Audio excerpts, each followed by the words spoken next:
Hello, good day. Are we live? Yes, I think we are up and live. Hello. Welcome to our class Introduction to Psychology. Today, we are going to have a continuation of our discussion on how to make sense of people's behaviors. Remember last meeting, tinuruan ko kayo how to explain behaviors using three theories or three approaches: psychodynamic explanation, behavioral, and cognitive explanation. Today, we are going to continue with numbers 4, 5, and 6: biopsychological explanation, evolutionary explanation, and sociocultural explanation. Again, I don't want you to miss the point of what we're doing here. We are currently answering the question, why do people behave or act the way they do? And so far, you know three answers to that question. Dagdagan pa natin yan ng tatlo pa. Let's now directly go to biopsychological explanation. Simple lang naman yung sinasabi ng explanation. Basically, it says, why do people behave the way they do? Ang sagot, because our body affects our behavior. The key word to remember is body, or sa Tagalog, yung ating pangangatawan. So, merong mga bagay sa ating mga katawan or sa ating katawan that constantly influence our actions. Now, a deeper question to ask is, what specific parts of the body are we talking about? Kasi yung katawan natin, maraming parte yan, di ba? And not all parts of the body can influence what we do. So, which specific parts of the body can influence our behaviors in the social world? Answer the following. We have the genes, we have our hormones, and of course, none other than our brain.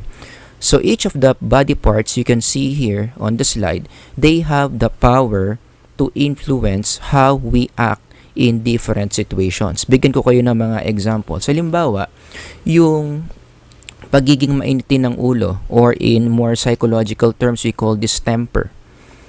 Some people are hot-tempered, some are cold-tempered. What is temper? Temper is your ability to manage your emotions, how you express different emotions. Some people are very intensified in experiencing and expressing emotions. Kaya merong mga tao sobrang mainitin ng ulo, sobrang mabilis ma-stress, sobrang mabilis malungkot or ma-feel down. It has something to do with the way they manage and express their emotions. Again, ang tawag doon is temper, from the word temperament.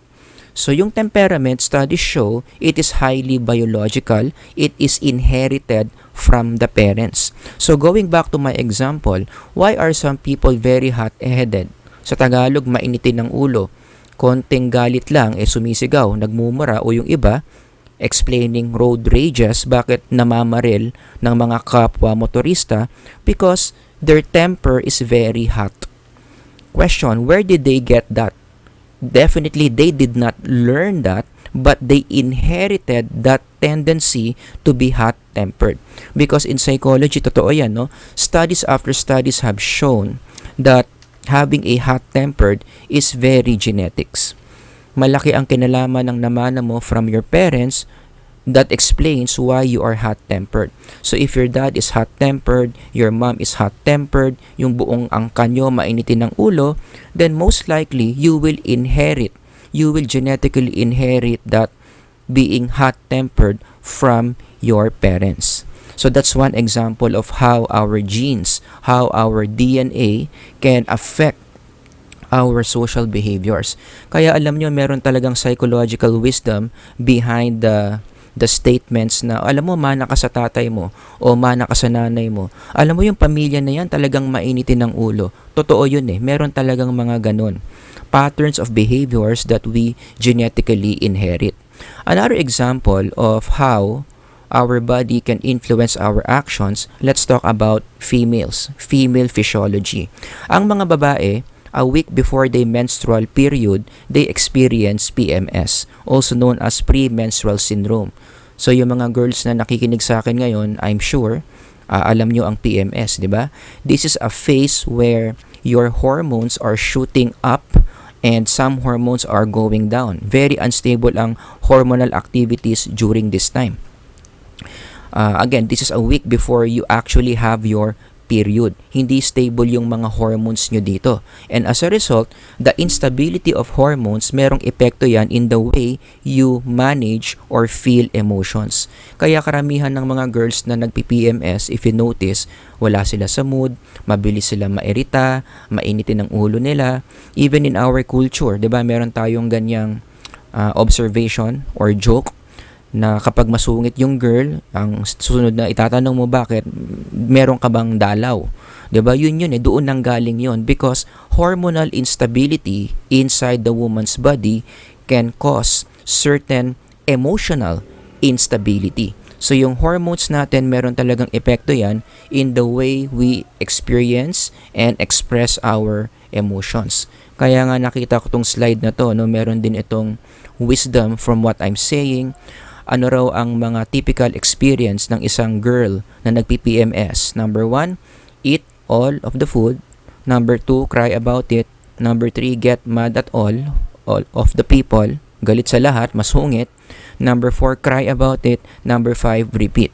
Of course, hindi naman lahat ng babae ganyan. No? Depende rin yan from female to female, but generally, the mood is very unstable during PMS. And that is explained by, again, the physiological makeup of the female. Kaya alam nyo, boys, kung nakakamit kayo ng mga girls na ganyan, medyo mainitin ang ulo, laging masungit, inaaway ka nang wala ka namang dahilan, one application here is just let them be. Intindihin na lang natin na iba kasi ang physiology ng mga babae compared sa mga lalaki. Ang mga lalaki kasi yung hormones natin more stable, so it is less likely to affect the way we feel and express emotions. So, wag na lang natin, intindihin na lang natin yung mga females na nagaganyan, parang may sumpong, mainitin ng ulo, wala ka naman ginagawa. It's all because of the hormones.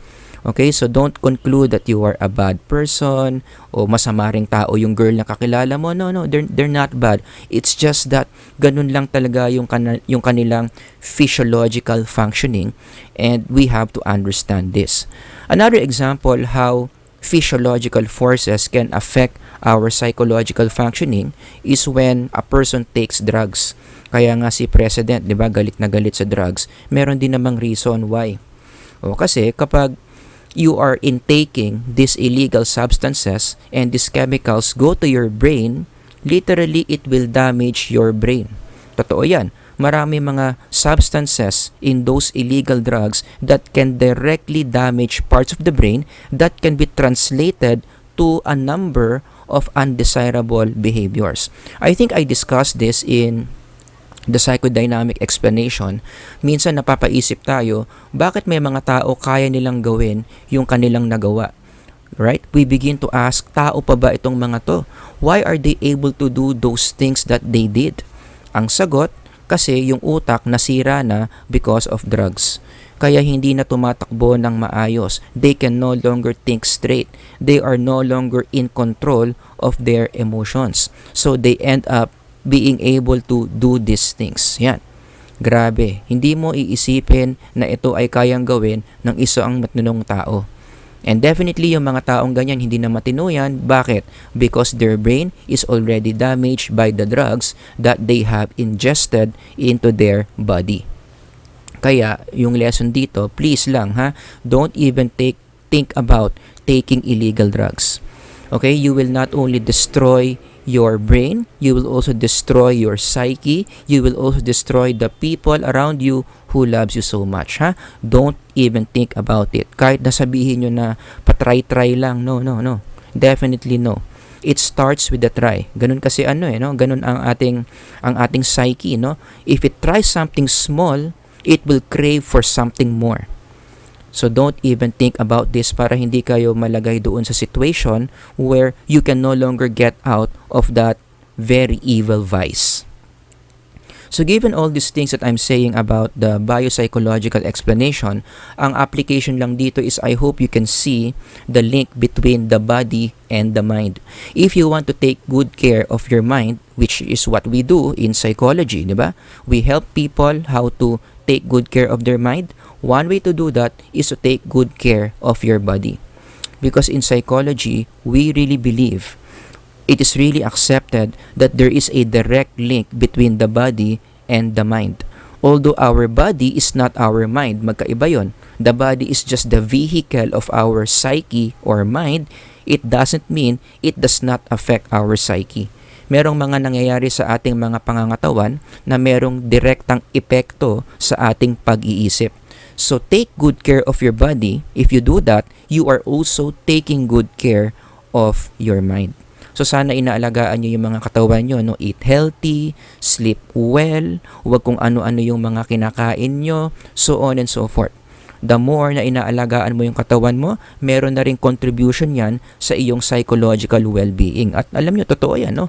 Halimbawa, yung simpleng pagtulog, akala natin walang epekto ang pagtulog sa ating psychological functioning, but studies show that the quality and the amount of sleep that you are having will directly impact your psychological functioning. That's why it's so hard to take a test na puyat ka. It's so hard to function well mentally when you are hungry because the body and the mind are closely linked to each other. Now let's move on to number 5. Let's talk about the evolutionary explanation in understanding human behaviors. Siyempre, pag maririnig mo yung salitang evolution, one name comes into your mind and that is none other than Mr. Charles Darwin. Si Charles Darwin kasi yung nag-originate or nagpasikat ng theory of evolution. Now, honestly, I don't have a mastery of the theory of evolution, which is understandable kasi hindi naman talaga ginawa ito for psychology. Theory of evolution was made for biology to explain why living organisms look different from each other. 'Di ba? Pero we can summarize the theory of evolution in 2 principles. Okay? 2 principles lang 'yan para maintindihan natin kung ano bang sinasabi ng theory of evolution. Sabi ni Darwin, rule number 1, all living organisms aim to survive. Lahat ng nabubuhay na tao sa mundo, hindi lang tao, lahat ng living organisms, ang pinaka-goal nila talaga sa buhay is to survive, or another term for that, in a more evolutionary term, we adapt. Anong ibig sabihin ng adaptation? When we do behaviors that we believe will increase our chance of survival, that is the process of adaptation. So for example, when you eat food, or when you take a bath, or when you take up your medicines, your supplements, when you avoid danger, when you stay at home para hindi ka ma-infect ng COVID-19, all those actions are called adaptation in evolutionary terms. So lahat tayo, our behaviors are wired, okay, by this tendency to survive. So halos lahat ng ginagawa natin dito sa mundo, in our everyday life, assumption is we are doing this for us to increase our chance of survival. Rule number 2, bakit daw ang mga living organisms gustong mabuhay? You read Darwin's book and he will tell you the reason why living organisms want to survive is because we want to pass our genes to the next generation through reproduction.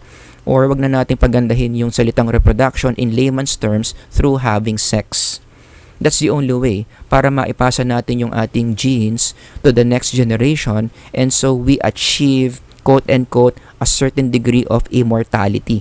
Kasi kahit wala na tayo, yung offspring na kinalat natin sa mundo, more or less parang tayo pa rin yun, di ba? So yan daw yung goal ng mga living organisms. And that is also the reason why we experience what we call sex drive. This is nature's way of pushing us to reproduce, to pass our genes to the next generation. Kaya ang isang lesson dito na pwedeng matutunan, it's not bad to feel sex drive. Don't feel guilty kapag meron kang nararamdaman na parang gusto mong makipag-sex or parang Pag nakakita ka ng mga attractive people, you feel sexual libido, okay lang yun because that is in our nature. I think we have to be more careful with what we do with the feeling. Kasi dyan lang naman nagkakatalo, no? Bakit ba nagiging masama yung sex drive? Because the way you express it, mali. 'Di ba? Kapag halimbawa, nanilip ka or nanghipo ka or nag-verbally abuse ka ng tao because you feel the high sex drive, you just want to express it, mali yun. Kaya kinakailangan, if there is one psychological skill that you really need to learn in this life, it is how to handle your sex drive well. How do you channel your sex drive in appropriate ways? Paano mo gagawing constructive yung iyong sexual energy when you express it? Dapat hindi nakakabastos. Dapat walang nasasaktan. So that's one of the skills that you need to learn. So anyway, going back to the idea of evolutionary theory in explaining human behaviors, why do humans behave the way they do? We have two answers. Everything that we do every day, as in everything that we do, can be explained by two things. Number one, we do things that will help us survive. And number two, we do things that will increase or that will give us possible opportunities for reproduction. And the way to do that is to attract mates. Kasi yan ang step 1, di ba? Para makapag-reproduce ka, kailangan meron muna magkagusto sa'yo. Right? So that's how the evolutionary explanation explains human behaviors. Everything that we do in this life, every day, revolve around those two reasons. Survival, attraction of mates for possible reproduction. Now, let me give you some specific examples on how to explain behaviors in this life using evolutionary explanation. Halimbawa, bakit ba ginawa ang mga eskwelahan? That's a good question. Alam nyo ba na yung konsepto ng school or education system is universal?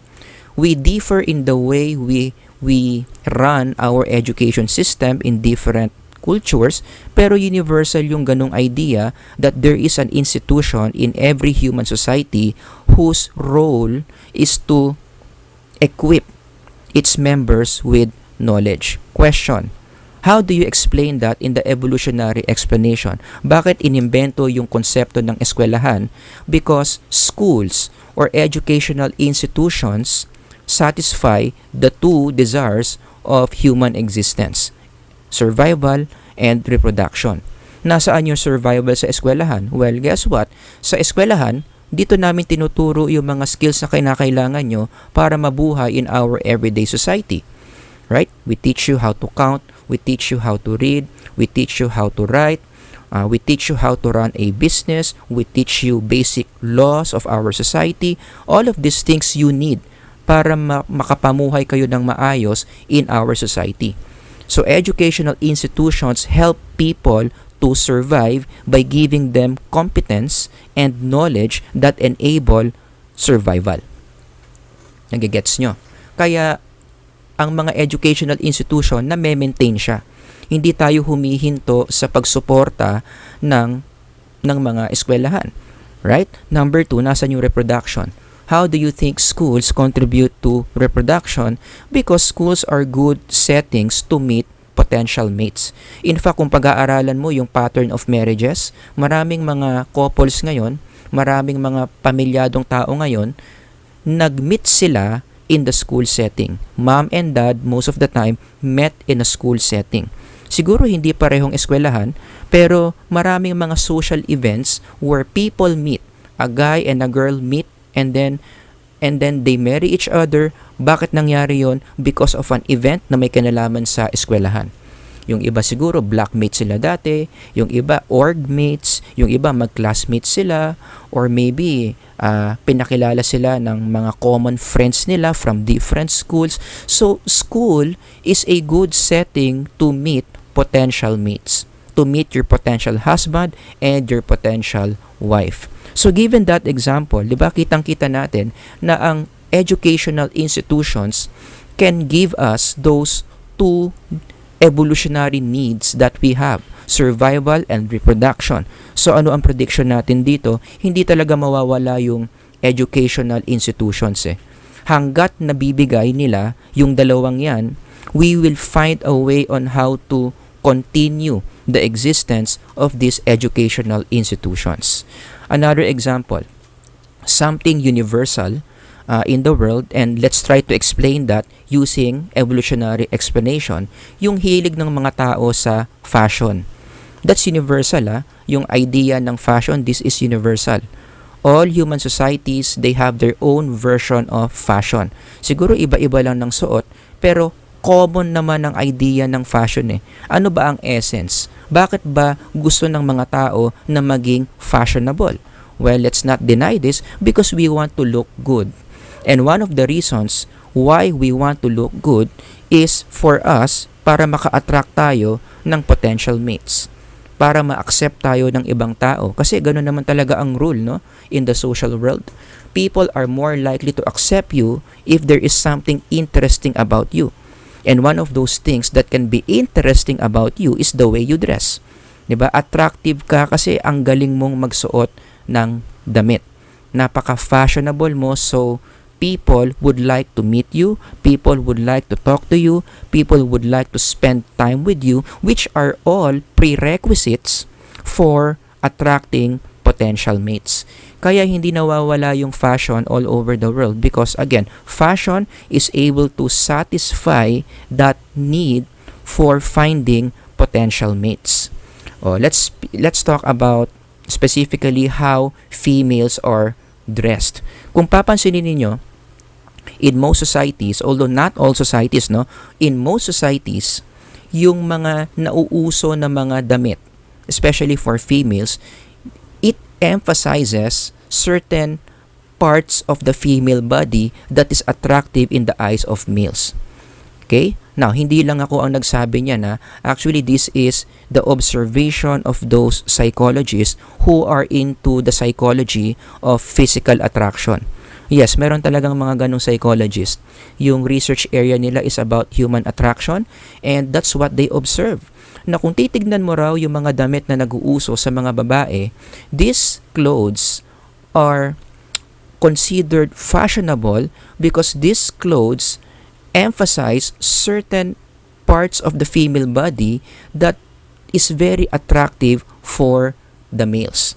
Like for example, let me report to you that finding from this book, The Psychology of Physical Attraction. So yung mga sasabihin ko dito, hindi lang ako yung nagsabi nito, no? This is being reported from many years of research on this field, the psychology of physical attraction. Karamihan daw ng mga damit na fashionable para sa mga babae emphasize the following parts of the body: the breast, the waist, and the legs. And cross-culturally speaking, punta ka sa iba't ibang mga kultura and then you ask guys, ano ba yung mga parts ng female body that they find very attractive? Yan yung mga sagot nila: breast, waist, and legs. And so, yung fashion ng mga babae is revolving around these parts of their body, as reported in the book, The Psychology of Physical Attraction. Very interesting, no? So again, yun yung dalawang examples ko, no? Yung educational institutions and yung konsepto natin ng fashion, these are still existing today because these two satisfy our wiring for survival and reproduction. So after everything I've told you about evolutionary explanation, ano ang life application na ang pwede nating matutunan dito? I want to emphasize on number 1.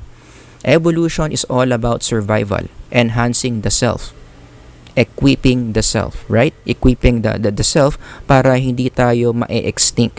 Now, we can make use of this idea para magkaroon ng value yung mga buhay natin by increasing our survival value. In fact, I would say, this is one of the behaviors na dapat araw-araw mong ginagawa. This is one of the things that you need to be setting as your goal. Every day you wake up in the morning, ang goal mo dapat for the day is to increase your survival value. Dapat marami kang mga ginagawang behaviors na ang contribution nun sa sarili mo is that you are increasing your survival value. You are equipping yourself with resources para makaka-adapt ka sa mga sudden changes in the environment. Let's talk about the pandemic. 'Di ba? Marami mga tao ngayon talagang hirap na hirap sa pandemic. And one of the reasons kung bakit maraming tao nag-i-struggle sa pandemic is they failed to really equip themselves before the pandemic. Not that we are blaming them kasi wala naman talaga naka-expect na magkaka-pandemic, no? Pero wag din nating i-deny na yung paghahanda natin everyday before the pandemic, meron din siyang impact in our life nung nagkaroon ng pandemic. Because you kept on increasing your survival value before the pandemic, by the time the pandemic hit us, yung impact sa'yo hindi ganun kalakas because you have all the tools for survival. You increased your value. Marami kang alam na survival skills, marami kang mga resources na itago to help you deal with the pandemic. The question is how? If we are going to apply that idea coming from evolutionary explanation, what is the best way to increase our survival value? The big letter L, learning. Kaya kailangan everyday, yan talaga yung goal natin, to learn something new every day that will increase our chance of survival. And there are many ways how to promote learning within ourselves, 'di ba? Number 1, let's start with being physically healthy. Dapat marami tayong mga alam na principles or ways on how to make our bodies healthy. Ano ba yung mga dapat na iniinom nating gamot? Ano ba yung mga pagkain na dapat nating kinakain? Ano ba yung mga pagkain na dapat nating iniiwasan? Ano yung mga bisyo na dapat na nating i-let go? Dapat alam natin yan. It all starts with a healthy body because you cannot adapt, you cannot survive this environment kung puro kasakit. Kaya dapat isa yan sa mga talagang pinaghahandaan natin, isa yan sa dapat lagi nating ginagawa everyday. We do things that are good for our bodies. Nandiyan yung exercise, pagkain ng tama, pagtulog ng maaga, hindi tayo masyado nagpapastress. The more you do these things to yourself, the more you are enhancing your ability to survive. Ano pa? Other than being physically healthy, you take your studies seriously, you read books, you attend seminars and webinars, you watch educational shows, hindi yung puro ka Netflix, puro ka K-drama, and of course, learning helpful skills. All of those things, kapag araw-araw mo tong ginagawa, you are increasing your survival value and you will benefit on this in the future. Ikaw rin ang makikinabang yan. Kapag merong sudden change in the environment, kailangan mo mag-adapt. It will not be that hard for you because you have already prepared yourself beforehand. Unfortunately, maraming mga tao ngayon, mababa ang chance of survival because they have not made learning a value of their life. Rather, marami mga tao, imbes na matuto ang ginagawa, they kept on entertaining themselves. That's one of the problems I can see in our society today, no? Marami mga tao ngayon, they would rather be entertained than learned. Mas maraming tao ang gusto entertainment kaysa matuto. Kaya maraming mga tao ngayon, walang tigil ang pagsa-social media na wala naman silang napapala. 'Di ba? Lalo na, idagdagan mo pa ng online gaming. Diba? Online gaming, laro ka ng laro maghapon, nakakasampung oras ka, hindi ka na kumakain ng tama, hindi ka na natutulog ng tama, naapektuhan na yung mga relationships mo, it is declining, it is decreasing your survival value. Because people today are very addicted to entertainment. And I hope you are not one of those people. No, you are a psych major, you should know better. Na kung gusto mong maging maganda yung iyong psychological well-being as time goes by, especially when difficult times like this happen, yan ang dapat mong araw-araw na ginagawa. Increase your survival value by learning. Stop doing things that don't increase your value as a person. Hindi ko naman sinasabing masama ang entertainment or wag nang mag-entertainment, but we have to prioritize learning over entertainment. Because many people today, especially young people, baliktad ang pinaprioritize entertainment first and then learn later. Paano kung merong sudden change sa environment mo? Nangyari ka agad. O, di ba? Tapos, ang ginawa mo lang, entertainment. O, now you are caught off guard, you will have a difficult time adjusting in that new environment or in that new demand coming from the environment. Okay, so that's evolutionary explanation.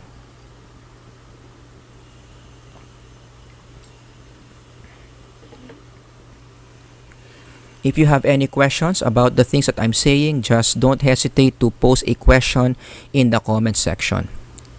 Now let's move on to the last way of explaining or making sense of human behaviors, sociocultural explanation. Ito madali lang intindihin to, no?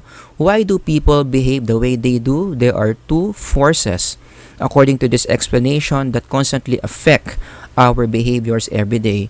Ano yun? Group, from the word socio, and culture, from the word cultural. Kaya siya tinawag na socio-cultural. The two forces that constantly affect our actions are the group and the culture that we have. Isa-isahin natin. Let's start with the group. In what way ang grupo nakakaapekto sa ating actions? We cannot deny that. Totoo yan, no? Na yung mga grupo na sinasalihan natin in our life, those groups of people constantly affect our actions. In what way? They model. Let me put that. They model. Very important word in psychology. These people model certain behaviors and we follow those behaviors that they do. Sa simpleng Tagalog, ibig sabihin, ginagaya natin yung mga ginagawa ng mga tao na nakapaligid sa atin. Kasi ang tao, totoo, na likas na mga gaya-gaya, 'di ba? Sa larong bata may ganung tayong saying, no? Gaya-gaya puto maya, paglaki buwaya, no? Ibig sabihin noon talagang it is in our nature to imitate the behaviors of other people, especially of the groups that we belong to. Now, one good example of this to support what I'm saying is the studies that psychologists did about vices o yung mga bisyo. Ano ba yung pinaka-powerful predictor that a young person or a teenager will end up smoking? Bakit nagkakaroon sila ng mga bisyo? Ang daming researchers ang ginawa dito and they have a common conclusion. There are two factors that will determine whether a teenager will develop vices or not. Number one, number of family members that they know na merong mga bisyo, and number two, the number of friends that they know na meron ding mga bisyo. So mas maraming mga family members kang kilala na naninigarilyo din, may mga bisyo din, no, nag-iinom-inom din. The same thing with your friends, the more people you know na ginagawa yung mga behaviors na yan, more likely you will also do what they do. Again, the word is model, because these people that you are interacting with every day are modeling those behaviors that you end up doing yourself. Kaya alam nyo, given this, totoo talaga yung kasabihan, no? Na tell me who your friends are and I'll tell you who you are. That's correct eh. Hindi mo na kinakailangan direktang makausap ang isang tao para makilala mo siya. O ito isang technique to, no, in psychology. If you want to get to know someone better, hindi naman laging requirement ang kausapin siya directly, although that would help. But if there's no opportunity, ang gawin mo lang, punta ka lang sa mga social media accounts niya, tignan mo lang yung mga grupo na sinasalihan niya. Kanino siya nakasubscribe? Sino ang mga fina-follow niya sa YouTube? Tignan mo yung friends list niya. Sino ang mga tao na kakilala niya? It will tell you a lot of things about the person that you want to know better. Just focus on those people that they know. Focus on the group that they are a member of. Malaking tulong na yan if you are profiling a person. Ang dami mo nang malalaman about that person without talking to that person. Kaya alam nyo, given all these things that I'm saying about sociocultural explanation, one application here that I want you to learn, alam nyo, you need to develop the skill of choosing your friends. It's a skill. Hindi lahat ng tao ginagawa yung skill na yan. Marami mga young people today, they are not choosy when it comes to friends. Hindi nila dinidifferentiate yung good group from bad group, that they end up joining the bad group. And as a result, they become bad themselves. Okay? And I don't want you to be like that. Kinakailangan i-develop nyo yung ganong habit. Hindi lahat ng grupo sinasamahan. I-check nyo muna, i-screen nyo muna kung mabuti ba yung grupo na sasamahan nyo or plano nyong samahan. Because remember, you are the average of the 5 people you spend the most time with. Whatever group that you join in, that group of people will have the power over your psyche. They can shape you to become the person na kahalintulad nila. So if you join a bad group, kasi hindi ka namimili ng grupo, lahat sinasalihan mo, pumasok ka sa grupo na yon, maya-maya, masama ka na rin. That's one of the reasons why people change. 'Di ba, nakamit na ba kayo ng tao sa buhay nyo na nagbago na? As in, meron siyang malaking pagbabago sa ugali niya. Dati-rati, hindi naninigarilyo, biglang naninigarilyo. Dati-rati naman, hindi nagmumura, ngayon nagmumura na. Dati-rati naman, hindi nagka-cutting class, ngayon nagka-cutting class na. Bakit? How do you explain that? Psychologically, more or less, merong grupo yan na sinasamahan. And that group is teaching that person to do the things that he or she is doing. Kaya totoo rin yung sinasabi ng Bible about this, no? Kaya nga sinasabi ko, merong psychology sa Bible. Ang sabi ng Biblia, bad company corrupts good character. This is very true. Dati-rati naman, good character ka. Bakit na-corrupt? Because you have joined a corrupted group. So some examples of these groups that can potentially affect your psyche would be the following. Siyempre, nandiyan ang pamilya, nandiyan ang eskwelahan, kami yan, and of course, media.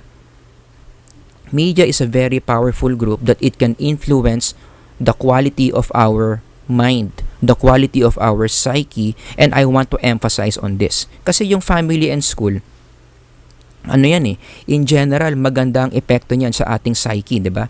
Tinuturuan tayo ng family and school ng good values, tinuturuan tayo ng mga positive behaviors, 'di ba? Mga magagandang kaugalian ang tinuturo ng pamilya at ng eskwelahan. But it is this media na maraming mga kabataan talaga are not even aware that it is already poisoning their psyche. Very tricky yan yung media, yung mga pinapalabas sa media, the things that we hear, the things that we watch in the media, very tricky. A lot of young people miss this, na masasama na pala yung mga tinuturo sa kanila and still they don't know that it is bad. Like for example, ako as a sociology teacher, I also teach sociology other than psychology. I would say a lot of the problems we have in our Philippine society, malaki ang contribution ng media dyan. Special mention to teenage pregnancy. Hindi tayo makaalis-alis sa listahan na yan. Laging ang taas-taas ng teenage pregnancy sa Pilipinas. In fact, this started even before the pandemic.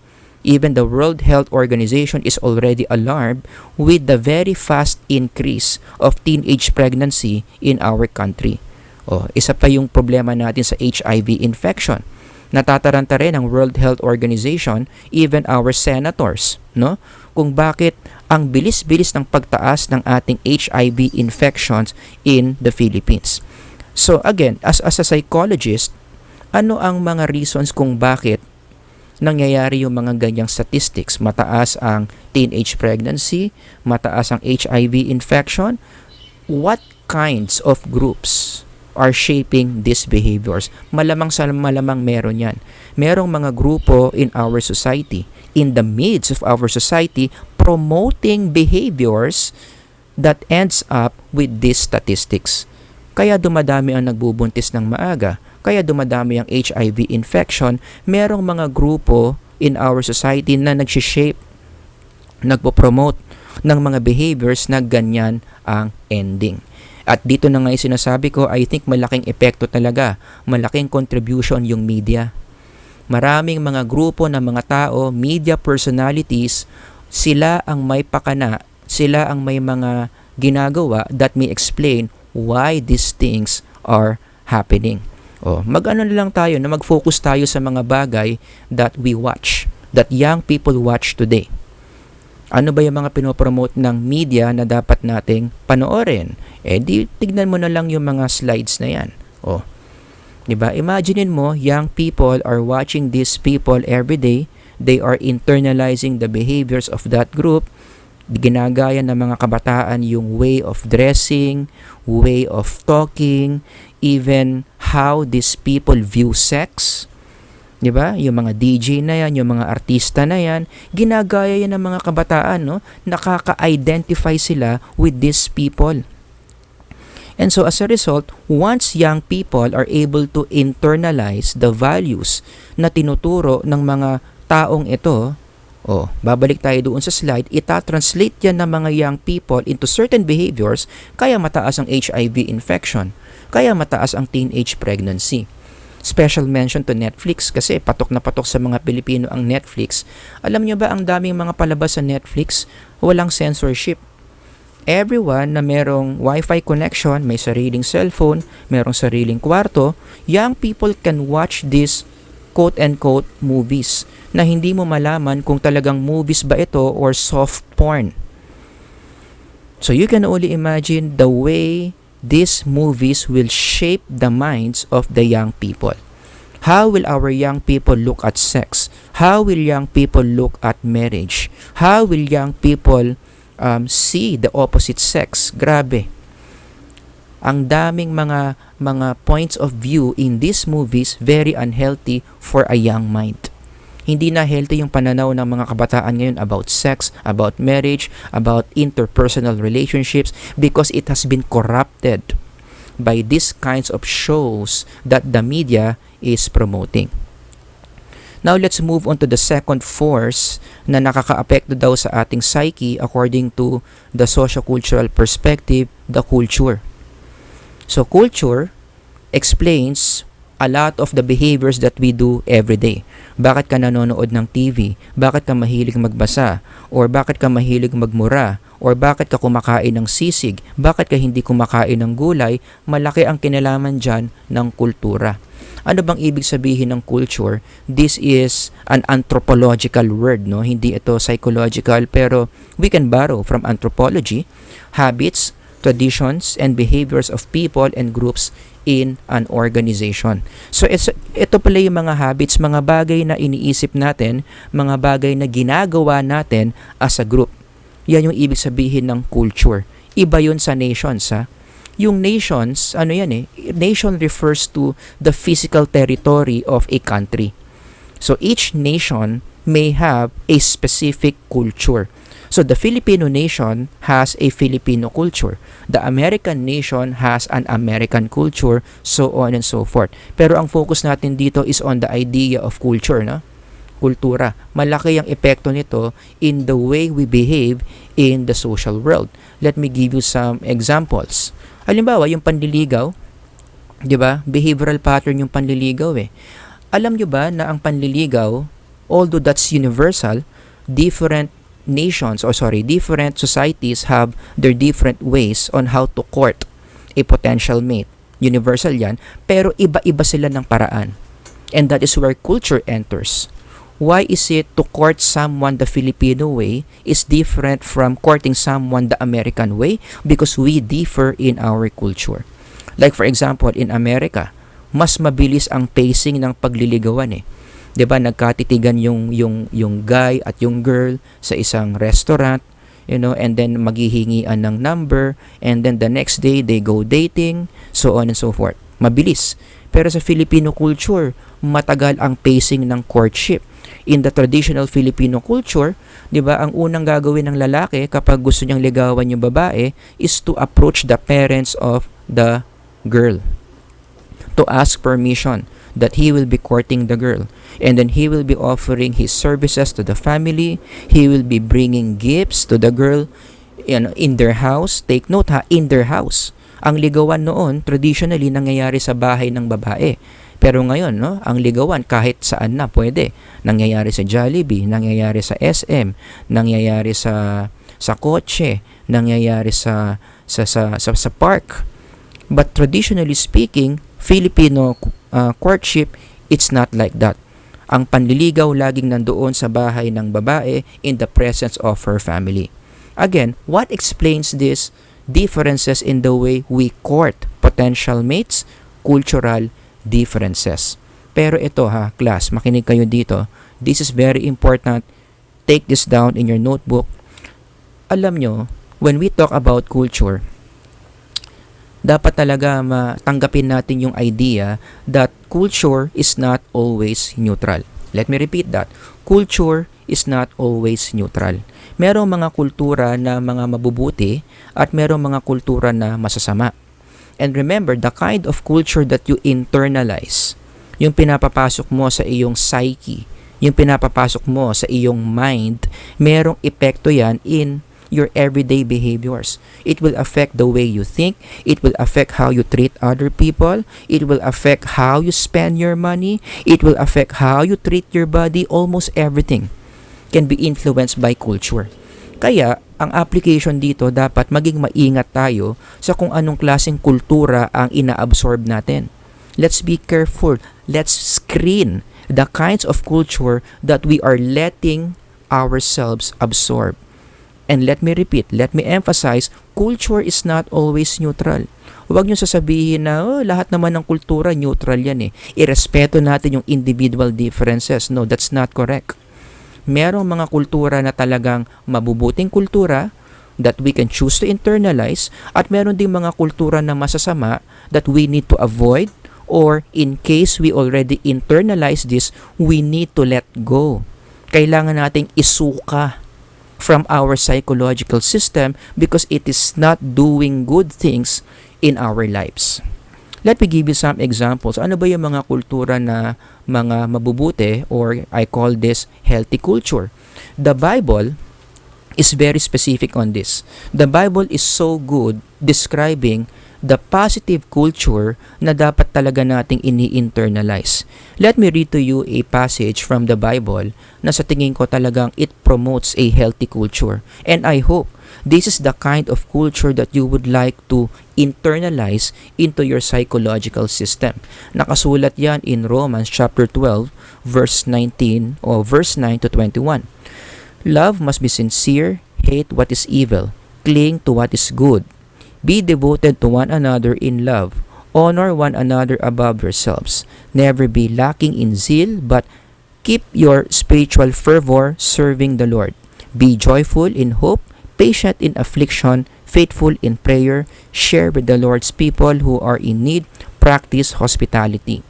Bless those who persecute you. Bless and do not curse. Rejoice with those who rejoice, mourn with those who mourn. Live in harmony with one another. Do not be proud, but be willing to associate with people of low position. Do not be conceited. Do not repay anyone for evil. Be careful to do what is right in the eyes of everyone. If it is possible, as far as it depends on you, live at peace with everyone. Do not take revenge, but leave room for God's wrath, for it is written, "It is mine to avenge, I will repay." If your enemy is hungry, feed him. If he is thirsty, give him something to drink. In doing this, you will heap burning coals on his head. Do not be overcome by evil, but overcome evil with good. Overall, if I am going to summarize what I have read to you, this is considered a good culture. Ito yung klase ng kultura that you want to internalize in your psychological system. It will improve your relationship with other people. It will improve your psychological well-being at marami pang ibang mga benefits. Ano naman yung kultura na dapat nating iniiwasan or dapat nating sinusuka in case you have already internalized such bad cultures, no? Again, let me read to you a passage from the Bible that talks about or that describes bad culture. Naku po. Ito talaga tugmang-tugma, no? Ang galing ng Bible dito. People will be lovers of themselves, lovers of money, boastful, proud, abusive, disobedient to their parents, ungrateful, unholy, without love, unforgiving, slanderous, without self-control, brutal, not lovers of the good, treacherous, rash, conceited, lovers of pleasure rather than lovers of God. Lahat ng binasa kong mga words are considered unhealthy culture. So if there is one word that I would assign to to these behaviors, to this culture. It's unhealthy, it's evil, it's not good for us. Kaya dapat iniiwasan natin yung mga ganyan. At kung naka-internalize na tayo ng ganyan, we need to be vomiting this out of our system. Sa Tagalog, isuka natin yung mga ganyang kultura. Because studies in psychology show na kapag evil yung culture na na-internalize mo, guess what? It affects your mental health big time. Kaya maraming tao ngayon ganyan eh. Maraming tao ngayon mataas ang stress, mataas ang worry, ang anxiety, ang depression. Why? Because they have internalized these things. Every day, they practice unforgiveness, they practice abuse, they practice being ungrateful, and these are the things that are not good for the mind. Kaya nga sinasabi ng Bible yan eh. The Bible wants us to have a healthy psyche, and the Bible helps us do that by teaching us, by naming the culture that we need to be avoiding para hindi nasisira yung ating mental health. In fact, again, I would say marami mga kabataan ngayon na internalize na yung maraming evil culture na yan. One good example would be what you see in social media. Balikan mo yung sinasabi dito sa 2 Timothy. Each word that you can see there, you can easily see in social media. And these are the cultures that our young people today are digesting or are internalizing. And as a result, nako po, kaya dumadami ang mga depression ngayon eh. Dumadami ang may depression ngayon, and if you notice, sino ang mga taong yan nakaka-experience ng high levels of depression? Ayan, yung age group na yan, young people. And the reason, why are they depressed? They have internalized a culture that is not good. The more you internalize these kinds of culture, the more it damages your psychological well-being. Kaya dapat talaga maging maingat tayo sa klase ng kultura that we internalize. Alright, so I hope you're learning so far. So in closing, just to close our module on explaining human behaviors, I have discussed with you 6 different ways on how to make sense of people's behaviors. Balikan lang natin para hindi nyo malimutan. Psychodynamic explanation, we explain behaviors through psychological entities. For behavioral explanation, we analyze rewards and punishments in connection to what we do. Cognitive explanation, we look at a person's beliefs because beliefs control our behaviors. And then biopsychological explanation, tinitignan natin yung mga physiological forces that affect our everyday actions. Evolutionary, it's all about survival and attraction of potential mates. And sociocultural, people do what they do because of the group that they join in and the culture that they have internalized. So yan yung mga different ways on how to explain people's actions, no? In closing, after listening to this module, what is it that you have right now?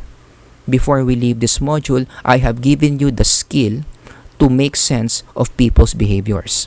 So lahat ng makikita nyo mga behaviors in our social world, meron ka ng ability to make sense of those behaviors using psychology. Pwede kang mag-psychodynamic, pwede kang mag-cognitive, pwede kang mag-sociocultural, and that is already an advantage for you. Kasi step na yan that's already a big step to understand people. If you can properly explain why people behave the way they do, then that is already a big help in further understanding them. Hindi mo sila i-judge kasi naiintindihan mo kung bakit sila ganun. That's why I told you this is a very important skill that you need to learn. How to make sense, how to explain of people's behavior. And I have given you 6 different ways on how to do that. And another application na gusto kong i-share sa inyo, no, and I will close with this, now that you have this ability to psychologically make sense of people's actions, wag na kayong bababa sa level nila. Wag kayo maging chismoso at chismosa na kapag nag-explain kayo ng behaviors, walang mga basis. Puro speculations lang. Don't go down to their level. Diba? Yan ang gagawin nyo. That's how you are different from them. You can make sense of people's actions using this while they cannot. And to tell you, the fact that you have this skill makes your explanation more valid, more truthful, more accurate compared to their explanations. Yun lang, wag ka lang bababa sa level nila. Kasi kapag, 'di ba, alam mo nga 'to, pero ganyan ka rin mag-explain ng human behavior, edi wala rin, 'di ba? So that's the point. I hope you've learned a lot of things from this module on explaining human behaviors. So as I mentioned, if you have any questions, meron kayong hindi maintindihan, just post a question in the comment section and I'm going to do my best to address those questions. So thank you for listening, everyone. Until next time, Sir Howard here. God bless and have a great day. Bye-bye.